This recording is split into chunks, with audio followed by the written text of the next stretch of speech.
All right, so now let's think about this next stage. Now they're going to go into their 30s. And we often talk about how the 30s is the messy middle. Man, we talk about man. that. Well, when you actually look at the life events, when you actually look at the things that happen in this decade, it is wild. I mean, not only are they doing the things that we know they have to do, like they have to buy cars and replace cars, but they decide at age 30, they're going to go ahead and start their family. They're going to have their first kid, and they're going to begin to grow the Manny and Maddie enterprise. You know, they have their second kid just not too far in the distant future, but then we even threw some life at them with roof repairs. Spouse goes back to work, you know, because you have a moment where the spouse, because of childcare gets so expensive, takes some time out of that. What I find interesting, we call it the messy middle because you're both short on time, you're short on money. If you're in your 20s and you watched ahead, don't get scared. It's going to be okay. Life's going to come at you, but you're going to make it through it because the days are long, but the years are short. And if you're in your 40s and beyond, you're looking at this going, yep, I remember this. But I'm just telling you, it's okay to embrace the messy middle. You will make it through this season. And you're going to recognize there are some decisions you have to make, and they're not always easy decisions, but you can do it. You can make them well. We already mentioned, all right, age 30, they have the first kid, they buy a car, they start saving for their home. This probably means the budget is going to be very tight. The messy middle is real. But then they get to 32 and they say, hey, you know what? It's time for us to buy a house. We're about to have a second child. We want to continue to grow this family, but we need a place to live. But what they do is they recognize, hey, we are financial mutants. We're going to buy a house the way that a financial mutant would buy the house. So this is what they do. They make sure they choose a location they know they're going to be in for at least 5 to 7 years. They also have the goal that they want to put a down payment down, but they know they probably aren't going to be able to do 20%. Not at this age, not at this stage. It's a first-time house. It's a first-time house. So they're going to shoot for 3 to 5% of the house cost as a down payment, not the 20% conventional, because it is hard to get into a home these days. But they know that whatever house they buy and whatever down payment they go with, they know they have to keep that their total housing cost below 25% of their gross income. And when they actually walk through the numbers, they're able to buy a reasonably affordable house, even following these rules. Yeah, and I think we get them in the house, you know, they've already had their first child, and then shortly after the house, the second child comes, and they're like, holy cow, childcare is eating us alive. So they make the hard decision at age 33 that one of them is just going to step away from their career because they have so much going out. And I think this happens to a lot of people. You're like, man, you know, the decision to catch the memories, but also to stop the money that's flowing out for childcare is maybe one of us just works from home or one of us just stays at home with the kids.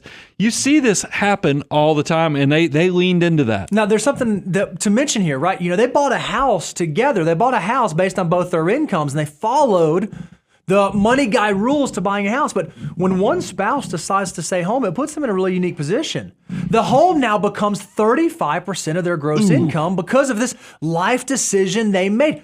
This is not uncommon. This happens to a lot of you. You write us all the time and say, hey, we had these great plans, these great ideas, but then life happened. It's okay. We're going to show you that even with that, you can continue to build wealth. You can continue to make sound financial life decisions. Even as life progresses on, and in their story, they get to age 35 and this wonderful new house that they bought, that they loved, that was amazing, all of a sudden now it needed some repairs done. It needed a roof repair that immediately they had to go dip into their emergency fund to go pay for. Because sometimes when life happens, it happens hard and it happens all at once. And a lot of times it kicks you in the teeth when it happens. But because they know they're making the decisions they're supposed to be making, they're able to weather that storm. They're able to be prepared for it. Now, I like to put a little ray of sunshine in there, and the fact that, because it is some bad news, not only because you think about when they were around 33, not only did they now have 35% going to housing, they looked at their cars and like, man, we need to replace that one, but we're going to put it off. Yep, we're going to wait. But you know, and then you get the roof on it. It's like, oh my gosh, how many more bad news things can come our way? And that's probably around 36. They make the decision, you know, look, one of them's about to one's in preschool. Why don't we go ahead, and the spouse that was staying home went back to work, and then you think about age 37, The second child went to kindergarten. So now it's a little bit easier. Yeah, things are, time is, now they're getting a little bit more of that margin of time back. Plus, both spouses are back to working. They're able to replace that car at age 38. There is a lot to look back on and go, man, it was just moving so fast in this period of time. So as you can imagine, not only are there all these life events that take place through the 30s, what's happening in their financial life is also pretty hectic and pretty messy. You can see that in the early 30s, they still had to prioritize building back that emergency fund. Things like replacing an automobile and having a kid, they take resources away from you. But one of the things they recognize is rather than making the easy decision, rather than making the comfortable decision, they followed the financial order of operations, meaning even though they had to cut back their savings rate, they still were making sure to get their employer match. They were still getting that free money. And then when they bought the house and one of them decides to stay home, they had to back down their savings rate again. And you actually can see here, there was a point in Manny and Maddie's 30s where the only thing they were doing was getting the employer match. Yeah. All they were able to do was get the employer match because life got so messy. And there was really a couple year period there where one spouse had to stay home, expenses were high, life was expensive. They were not at that 25% savings rate that we suggest, but they made sure that the bridge was a short one. They made sure that they put in the effort that as soon as the stay-at-home spouse went back to work, they immediately got right back on the savings train and got back to building for their financial future. I think it's interesting. Right in the middle of the messy middle, we have them only saving 5% because that's the way, and the way life is.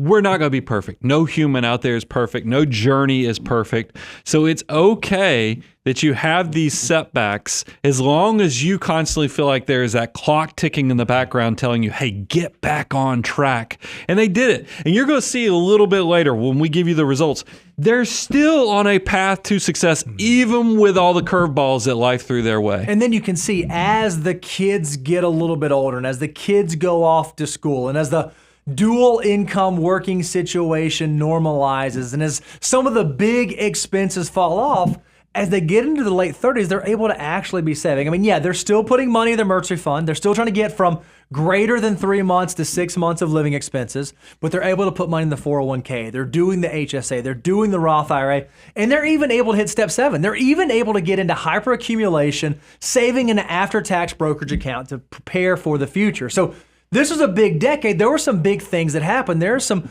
big takeaways. One we've already mentioned, even though life got hard, and even though it would have been very easy for them to just shut down all savings altogether, they recognize that the financial order of operations exists for a reason. And step 2, because free money is so valuable, so good, even when life got hard, they never walked away from the free money. They kept getting that employer match working for them even when things were tight. And I think that it's worth giving them a compliment as they made good conservative decisions on both the car purchases with deferring when that was just not appropriate. They also, on the house purchase, they stayed within the 25%. At the time, I know they quickly got a little underwater because of one deciding to have to stay home, but they stayed on that path. And then that's the part.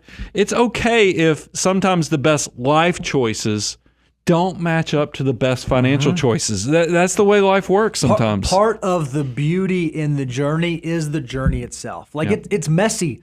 It's hard. It's not easy, but there is sweetness all along the way. I got to believe that they were super excited. They started a family. They grew their family. They bought a house. They were able to establish roots. Yeah, those might have had some financial ramifications, but it's part of the process. It's part of their journey. But what they recognized was they were able to aggressively catch back up on investing as they moved through it. They didn't rest and settle in the messiness. They powered through it and they got back to saving so they could get back to building for a more beautiful tomorrow. And then if you look at the visual in this is what I think is interesting, is that you say, look, they entered their 30s at step 4 because of the wedding, and then they ended their 30s at step 8. You're like, man, that sounds like a great, easy, huh? Yeah, that was an easy journey. But if you actually look at the EKG, that's what we call it in the content meeting. If you look at the EKG of their financial order of operations journey, this thing is up, it's down, it's up, it's down, it's up, it's down.